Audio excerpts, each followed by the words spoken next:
नाम जानवी सिंघानिया है। मैं 8th स्टैंडर्ड में अग्रवाल विद्या विहार में पढ़ती हूँ। मैं वन ईयर से योगा कर रही हूँ और मैं आप लोगों को भी बोलूँगी कि योगा करो, उससे हमारा स्टडी में फोकस बढ़ता है, हमारा पढ़ाई में ज़्यादा मन लगता है, हमारी बॉडी शांत रहती है और हम फुल डे एनर्जेटिक रहते हैं। तो आप सब भी रोज़ योगा करना। Thank you. मेरा नाम विधि माहेश्वरी है। मैं 8th स्टैंडर्ड में पढ़ती हूँ अग्रवाल विद्या विहार में और मैं 1 साल से योगा कर रही हूँ और मुझे फोकस में, फ्लेक्सिबिलिटी में और रिलैक्सेशन में हेल्प मिलती है योगा करने से।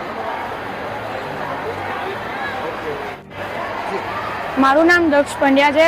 હું શ્રી શ્રી રવિશંકરનો છોકરો છું ને હું 10મી ધોરણમાં ભણું છું। યોગા કરવાથી બહુ ફાયદા થાય છે।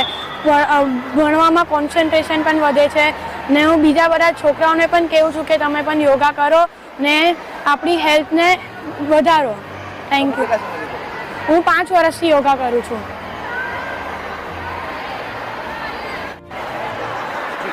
મારું નામ વેદાંત પંચાલ છે। હું 9મા ધોરણમાં ભણું છું અને મારી સ્કૂલનું નામ શ્રી શ્રી રવિશંકર છે। છેલ્લા 1 વર્ષથી હું યોગા કરું છું। મને ભણવામાં કોઈ સ્ટ્રેસ નથી આવતું, એ એનર્જેટિક ફીલ કરે છે ને ઘણી વસ્તુમાં કામ આવે છે। અને અમારા સ્કૂલમાં બહુ બધી યોગાની ટેકનિક્સ થાય છે, જેમ કે ભસ્ત્રિકા, સુદર્શન ક્રિયા, એનાથી બી કંઈ સ્ટ્રેસ નહીં થાય। તો મેં બધા સ્ટુડન્ટને કહું છું કે તમે આ યોગા કરો ને આપણા મનને શાંત કરો।